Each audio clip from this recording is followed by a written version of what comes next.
मेरा नाम है सुरेंद्र कुमार और आप सभी का दक्षिणा ई क्लासरूम में बहुत बहुत स्वागत है।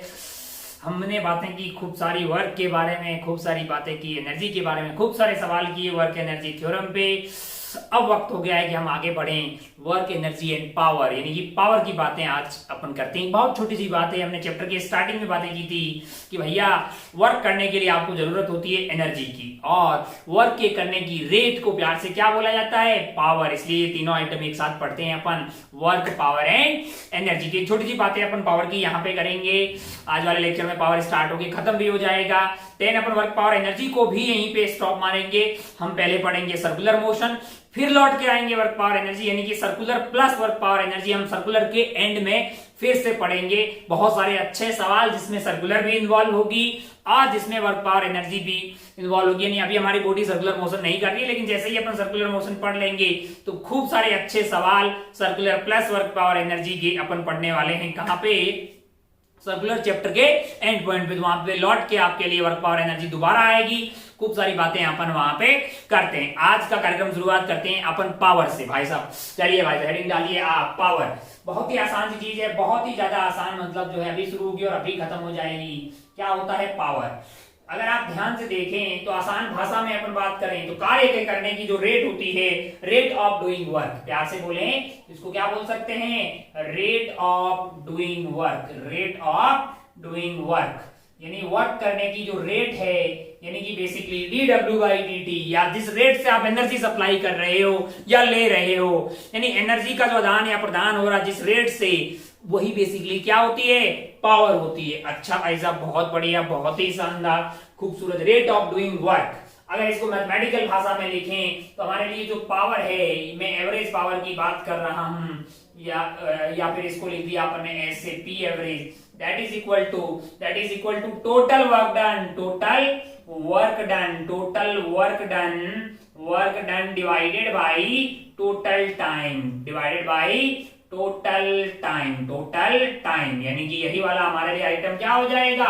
Delta W divided by delta T, या फिर इसी आइटम को अपन क्या लिख सकते हैं? Delta E divided by delta T, यानी डेल्टा T टाइम में डेल्टा E एनर्जी सप्लाई की गई या ली गई। अच्छा भाई साहब, बहुत बढ़िया। अच्छा, पावर की बातें करना क्यों जरूरी है? क्यों जरूरी है कि भाई किसी ने टोटल वर्क डन किया और टोटल टाइम कितना लिया? क्या ये जरूरी नहीं है कि टोटल जो काम दिया गया है उसको एक फिक्स टाइम के साथ भी तो रिलेट करना जरूरी है ना यार? जैसे मान लीजिए कि तुम यहाँ पे मतलब जेई की तैयारी कर रहे हैं ना, अगर आप 13 के विद्यार्थी हैं तो आपके पास 1 साल का टाइम है एग्जाम से पहले। 11वीं के विद्यार्थी है तो 2 साल का टाइम है। तुमको जो भी सिलेबस दिया गया है वो 2 साल या 1 साल में कंप्लीट करना है। अब तो बोलेगा सिलेबस तो फिक्स है, मैं 8 साल में, 5 साल में, 3 साल में करूंगा, तब भैया जो है आपका पावर बहुत कम हो जाएगा और तब तक जो है आप मतलब जो है फिर एलिजिबल ही नहीं रहोगे, है कि नहीं भाई साहब? तो आप कितना काम करते हैं, भले ही टोटल काम सेम कर रहे हो, लेकिन वो कितने टाइम में करते हो ये भी तो बहुत इंपॉर्टेंट है लाला। अच्छा, बहुत बढ़िया। कई बार क्या होता है कि हमें पावर की जरूरत पड़ती है, हमें पावर मतलब हम वैसे खाना खा के एनर्जी तो लेते ही हैं, कई बार जो है बीमार पड़ जाए तो हमें और ऊपर से बाहर से एनर्जी लेने की जरूरत पड़ती है। तो अपने को वो है ना, डॉक्टर लोग ग्लूकोज चढ़ाते हैं ना, ऐसे लेटा के ऊपर एक डब्बी लगा देते हैं और उसमें से ग्लूकोज आपकी बॉडी में जाता है कि नहीं यार? अच्छा, तो ऐसा धीरे धीरे खाया जाता है लाला, एकदम से काहे नहीं भेज देते धड़ाक से ऐसा बोतल पूरा सा उड़ेल दे अंदर, या बहुत फास्ट काहे नहीं चढ़ाते हैं, या फिर 2-2 बोतल जो एक साथ काहे नहीं चढ़ाते हैं?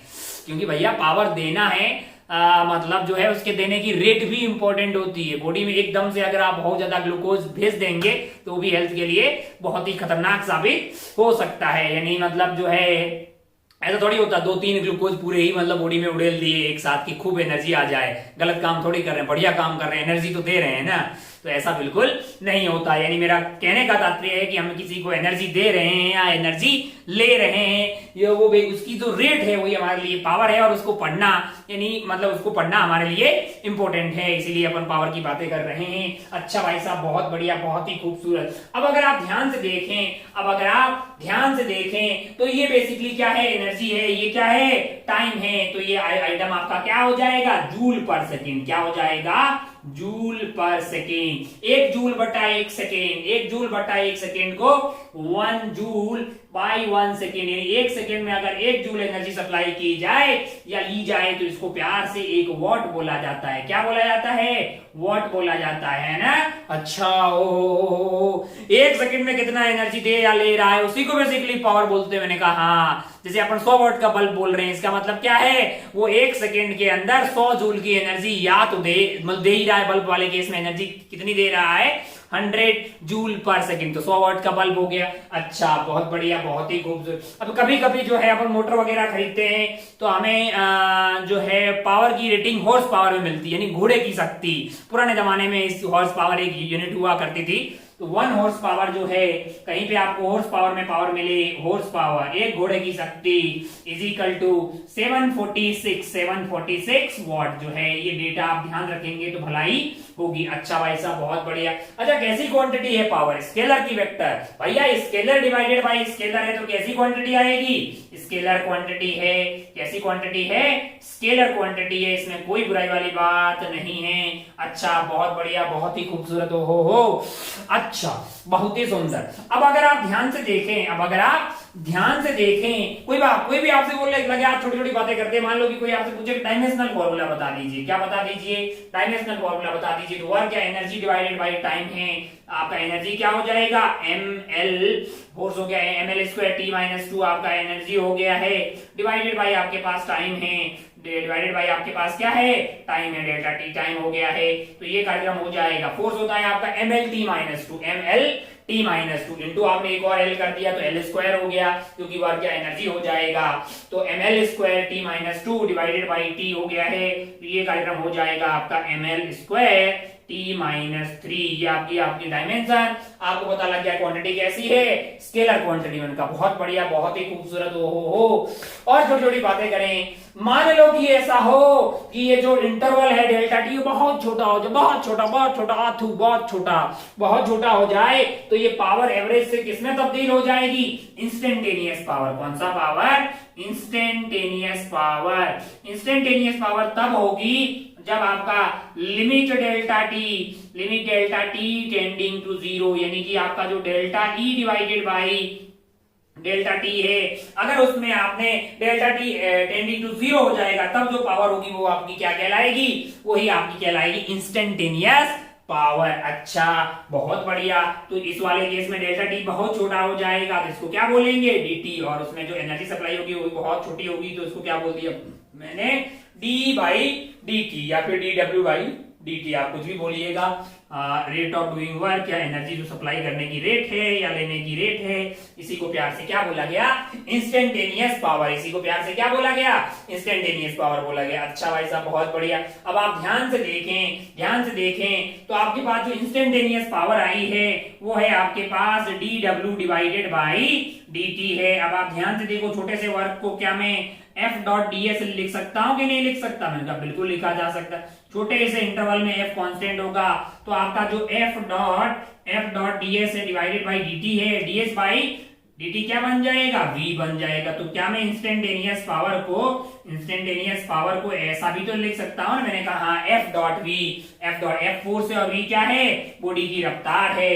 क्या मैं इसको f into V into cos theta लिख सकता हूं, मैंने कहा बिल्कुल, इसमें कोई दोहराई वाली बात नहीं है। जहां पे थीटा क्या है, theta is angle between f and v, where theta is angle between force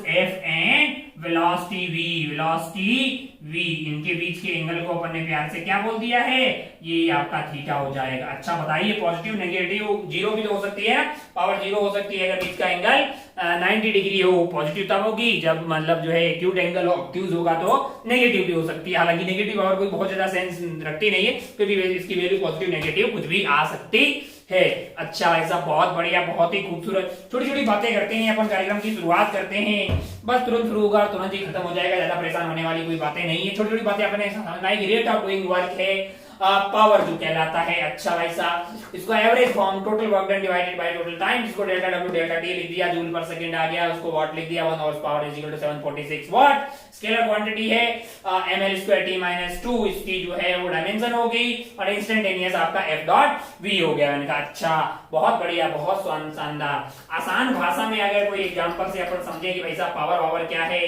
तो बातें करते हैं अपन। मान लीजिए कि आपके पास दो पुली है, दो पुली, वो किसी सामान को उठा रहे हैं ना, सेम सामान को उठा के सेम हाइट तक लेके जा रहा है। एक को वो हाइट तक ले जाने में लग रहे हैं 30 सेकेंड, एक को क्या लग रहा है, एक को लग रहा है 1 मिनट, एक को क्या लग रहा है 1 मिनट लग रहा है। तो बताइए कौन सा वाला पुली ज्यादा पावरफुल हुआ? बताइए भैया। जैसे आपके पास सामान है, कुछ भी आपके पास क्या है, कुछ सामान है, मान लीजिए मास m, आपके पास कुछ सामान है, हाँ यहाँ पे आपने रखा मास m है ना, और यहाँ पे भी रखा हुआ था मास m। आपके पास जो कूली नंबर 1 है, कूली नंबर 1, इन्होंने क्या किया, ये सामान को h हाइट ऊपर ट्रांसफर कर दिया, कितने टाइम में, 30 सेकेंड में, 30 सेकेंड में। और जो कूली 2 है, वो बेचारे उम्र हो गई है, थोड़ा धीरे धीरे धीरे धीरे उठा के लेके जा रहे हैं। इन्होंने एच हाइट पे सामान को लेके गए आराम से, लेकिन इस दौरान इनको टाइम क्या लगा है, इनको टाइम लग गया मान लीजिए 1 मिनट, यानी कि 60 सेकेंड का टाइम इनको लगा है। तो बताइए जो पावर होगी, इनकी पावर P1 है, इनकी पावर P2 है, क्या आप कमेंट कर पाएंगे किसकी पावर ज्यादा है, किसने ज्यादा पावर डिलीवर की है? यहाँ पे इन्होंने कितना वर्क किया है, इन्होंने वर्क किया है mgh, है ना। अच्छा, और टाइम क्या लगा है, मैंने कहा टाइम लगा है 30 सेकेंड, तो ये आपका P1 आ जाएगा। वहीं आपका P2 जो है, वहीं आपका P2 क्या हो जाएगा, वो आपका mgh। वर्क तो इन्होंने भी mgh किया है, लेकिन टाइम इन्होंने 60 सेकेंड लिया है कि नहीं यार? अच्छा भाई साहब, बहुत बढ़िया, बहुत ही शानदार। तो इनकी पावर जो है वो पावर इसकी आधी है, इसकी पावर क्या है, आधी है। किसके कंपेयर में, P1 की पावर ज्यादा है, P1 की पावर ज्यादा है, क्योंकि वो बहुत ज्यादा पावरफुल है, ज्यादा जल्दी से वो काम कर दे रहा है, काम बराबर किया है, लेकिन उसकी रेट ऑफ काम करने की वो ज्यादा है। अच्छा, बहुत बढ़िया, बहुत शानदार। हम घरों में पंप वगैरह यूज करते हैं, उसकी पावर के बारे में खूब बातें अपन करते हैं। वैसे तो पावर जो है अभी अपन ने शुरू किया है यहाँ पे पढ़ना, खूब सारे चैप्टर में अपन पावर के बारे में ज्ञान लेंगे। धीरे धीरे आगे के चैप्टर में जैसे वेव्स की बात करें तो खूब बातें होगी पावर की, वहां पे करंट की बातें करेंगे, ये वो एसी, अल्टरनेटिंग करंट, वहां पे पावर तो अभी जस्ट शुरुआत है, यहाँ पे जस्ट अपने को स्टार्टिंग वाली फील लेनी है। बाकी आगे के चैप्टर्स में पावर के बारे में खूब सारी बातें अपन करने वाले हैं। जैसे एक मोटर हम लोग यूज करते हैं घर में, जो मोटर यूज करते हैं, इतने हॉर्स पावर की या इतने वाट की मोटर यूज करते हैं। क्या, जैसे मान लो कोई सवाल आ जाए आपसे, या मोटर की पावर कैलकुलेट करनी हो कि कितने पावर की मोटर हमें लगानी चाहिए कि ताकि अपना काम चल जाए, कि नहीं? पानी को ट्रांसफर करने के लिए यूज किया जाता है ना मोटर। चलिए भाई साहब, तो क्या करते हैं कि मान लीजिए कि आपके यहाँ पे मोटर लगी है घर में, यहाँ पे क्या लगी है, मोटर लगी है। मैंने कहा अच्छा भाई साहब, बहुत बढ़िया, बहुत शानदार। और ये मोटर जो है, मान लीजिए कि 10 मीटर नीचे, कितना मीटर मान लें, 10 मीटर नीचे से क्या कर रही है, पानी को उठा रही है ना। यहाँ से पानी है, मान लीजिए यहाँ पे पानी है, स्टोर कर रखा है आपने नीचे अंडरग्राउंड में, टांका वाका कुछ बना रखा है, स्टोरेज बना रखा है, और 10 मीटर ऊपर की तरफ आपने मोटर लगा रखी है। वो मोटर जो है ऑपरेट होती है और पानी को ऊपर की तरफ ट्रांसफर कर रही है। मान लो कि एक बिल्डिंग के टॉप पे पहुंचा रही है। कहाँ पहुंचा रही है, बिल्डिंग के टॉप पे इसको पहुंचाया जा रहा है। मान लीजिए कि यहाँ पे पहुंचाया जा रहा है। ये नल बना लेते हैं भाई साहब, यहाँ पे इस नल के थ्रू ये पानी जो है इधर आ रहा है, यहाँ पे पहुंचाया जा रहा है पानी को, है ना। अच्छा भाई साहब, ये वाली हाइट मान लीजिए कि ये वाला है 10 मीटर और ये वाली हाइट मान लेते कितनी है, 20 मीटर। क्या है, 20 मीटर है। तो पानी को कहां से उठाया जा रहा है मोटर द्वारा, मोटर जहां हॉरिजॉन्टल जो जहां लगी हुई है वहां से 10 मीटर नीचे पाइप डाला हुआ है, वहां से पानी उठाया जा रहा है और 20 मीटर की हाइट पे उसको यहाँ पे डिलीवर कर दिया जा रहा है। तो अब आपसे पूछा गया, कुछ इंफॉर्मेशन दे दी जाए कि भाई मोटर की पावर बताओ। मोटर की पावर मान लीजिए P है, वो हमें पता करना है और हमें कुछ इंफॉर्मेशन देनी होगी। माना कि पानी जो बाहर आ रहा है उसकी रफ्तार है 1 मीटर पर सेकेंड, धीरे धीरे पानी आ रहा है 1 मीटर पर सेकेंड, ठीक है, हाँ मतलब बहुत ज्यादा तेजी से 1 मीटर पर सेकेंड की रफ्तार से पानी आ रहा है। और ये जो है पाइप है, इसका क्रॉस सेक्शन एरिया की जरूरत पड़ेगी। एरिया क्या दिया जाए भाई साहब, एरिया क्या दिया जाए? एरिया तो वैसे मतलब जो है कुछ 0.1 0.2 मीटर स्क्वायर, ऐसा ही कुछ 0.1 ले लेते हैं। 0.1 मीटर स्क्वायर, 0.1 मीटर स्क्वायर, ये भी काफी बड़ा होगा वैसे तो, काफी इतना बड़ा सा तो पाइप हो जाएगा। मतलब वैसे तो हमारा जो पाइप रहेगा उसका क्या रेडियस सेंटीमीटर में ही रहता है ना, पतला वाला अगर पाइप की बात करें 1-2 सेंटीमीटर, तो पाई आर स्क्वायर से एरिया काफी कम आने वाला। क्या है, अपन 0.1 मीटर स्क्वायर ले लेते हैं। क्या लेते हैं? 0.1 मीटर स्क्वायर जो है ये एरिया है किसका, यहाँ पे ये हमारा जो है पाइप है इसका। अच्छा, बहुत बढ़िया भाई साहब, बहुत शानदार। अब अगर आप ध्यान से देखें तो आपसे पूछा है कि भाई मिनिमम कितने पावर की मोटर होनी चाहिए, मिनिमम कितने पावर की मोटर आप घर में लगाएं ताकि आपको इतना ऊपर पानी मिल जाए, है कि नहीं यार? आपने 10 मीटर के डेप्थ के कुएं से पानी को निकाल के इस वाले लेवल से 20 मीटर यानी कि यहां से 30 मीटर ऊपर तक पानी आपने पहुंचाया है और पानी की रफ्तार है 1 मीटर पर सेकेंड। तो आपसे पूछा गया है कि कितने पावर की मोटर यहाँ पे उपयोग, मिनिमम मतलब उतने पावर की मोटर तो चाहिए ही होगी, उससे ज्यादा वाली होगी तो कोई दिक्कत वाली काम नहीं होगी, लेकिन उससे कम वाली होगी तो फिर पानी पहुंचे नहीं पाएगा, है ना। मोटर ऐसा जल्दी काम कर मतलब करती रहेगी और पानी ऊपर पहुंचे नहीं पाएगा क्योंकि उसके औकात से बाहर हो जाएगा। अच्छा, बहुत बढ़िया। अब अगर आप ध्यान से देखें 1 मीटर पर सेकेंड, अगर आप ध्यान से देखें तो आप जानते हैं कि बेसिकली पावर है क्या, एक सेकंड में पावर है क्या, एक सेकंड में कितना एनर्जी मिल रहा है, एक सेकंड में जो एनर्जी मिल रहा है या जो एनर्जी लिया जा रहा है या दिया जा रहा है वही तो है।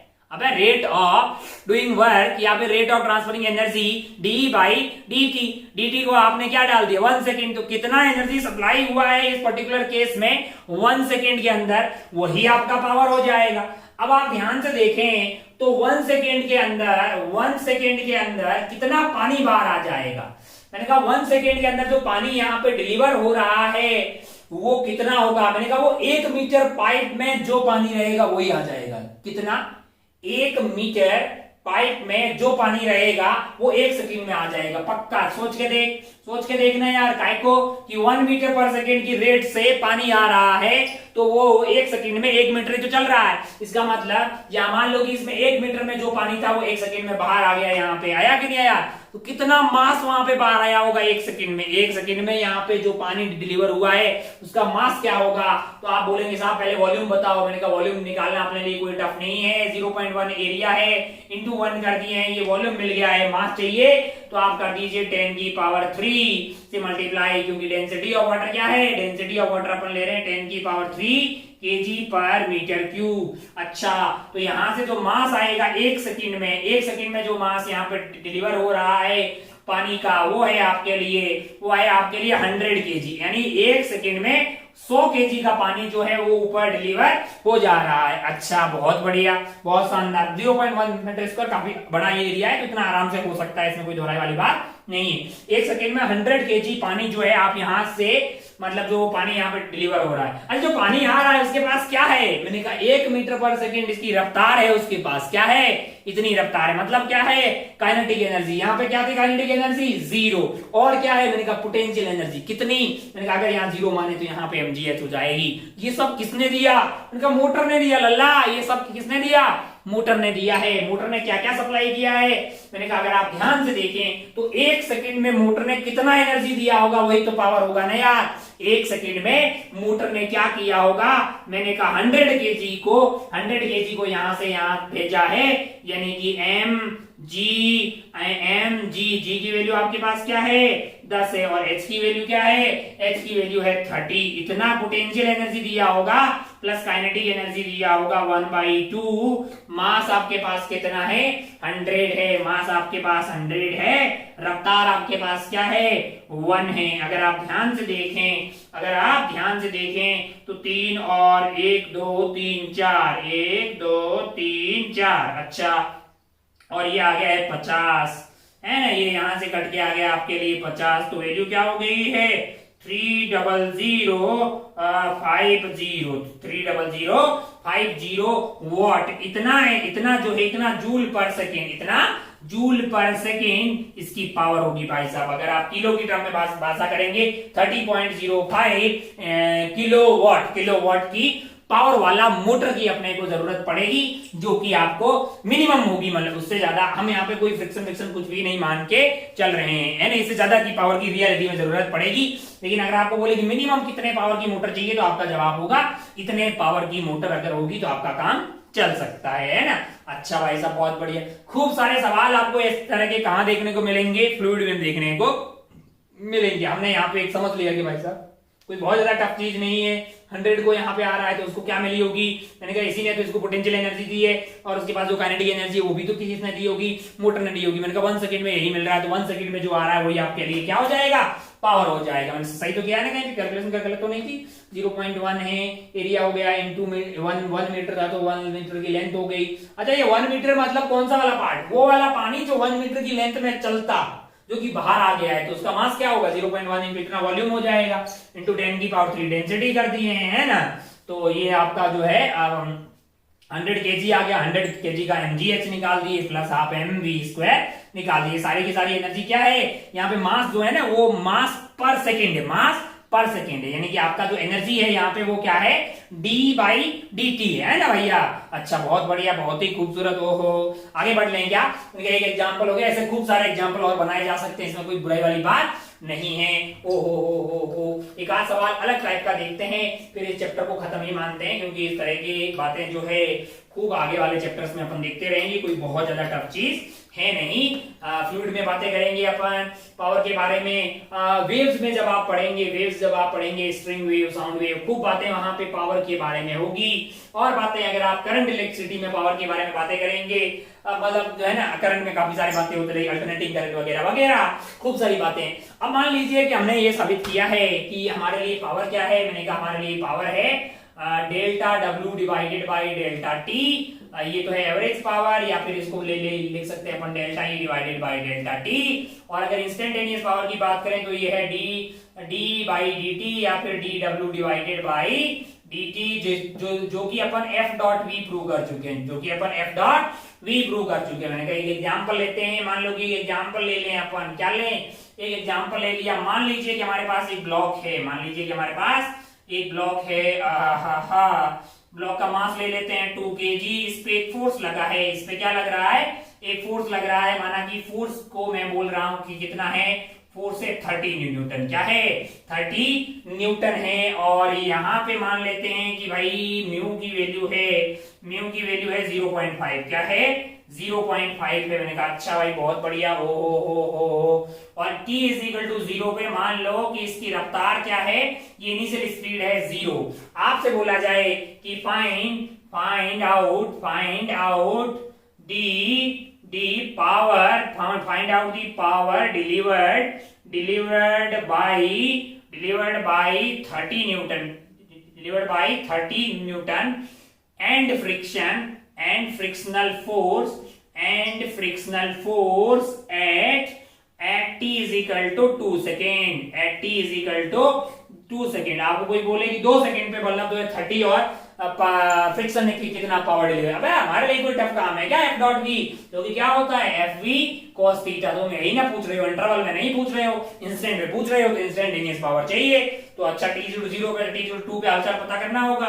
तो अगर आप ध्यान से देखें यहाँ फ्रिक्शन क्या आ जाएगी आपके लिए, 1/2 इंटू नॉर्मल आपका है 20 है तो 10 आ जाएगा। तो एक्सेलरेशन क्या होगी, मैंने कहा एक्सेलरेशन हो जाएगी 30 माइनस 10 यानी कि 20 डिवाइडेड बाई 2, यानी कि 20 तो आपका आ गया 10 मीटर पर सेकेंड स्क्वायर। क्या आ गई है, 10 मीटर पर सेकेंड स्क्वायर। और 2 सेकेंड के बाद में रफ्तार क्या हो जाएगी, v is equal to u plus at यानी 10 इंटू 2 यानी कि 20 मीटर पर सेकेंड।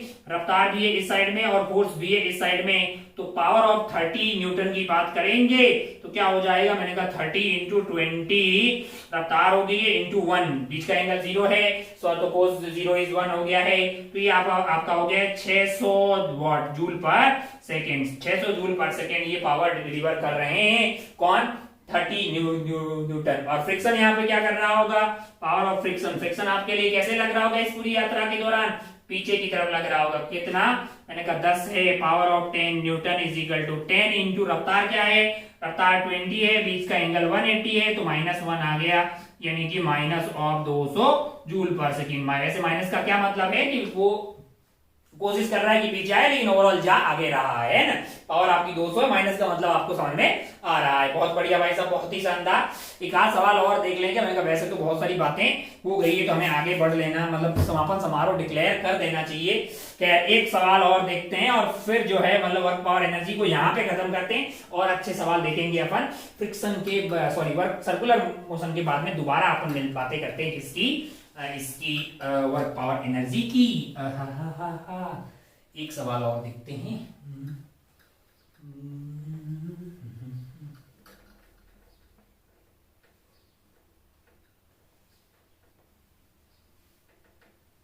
मान लीजिए क्या, मान लीजिए कि आपके पास एक गाड़ी है, एक गाड़ी है। मान लीजिए कि आपके पास क्या है, एक गाड़ी है। मैंने कहा ठीक है, यहाँ पे गाड़ी रखी हुई है, गाड़ी के दो पहिए हैं, यहाँ पे इंजन लगा रखा है। क्या लगा रखा है, इंजन है। इंजन क्या कर रहा है, इंजन एक पावर डिलीवर कर रहा है। Engine supply constant power, supply constant power supply कर रहा है। और वो पावर क्या है, मैंने कहा मान लीजिए वो कांस्टेंट पावर जो है वो P है। कांस्टेंट पावर क्या है, वो कांस्टेंट पावर P सप्लाई कर रहा है। मैंने कहा बहुत बढ़िया भाई साहब, बहुत ही शानदार।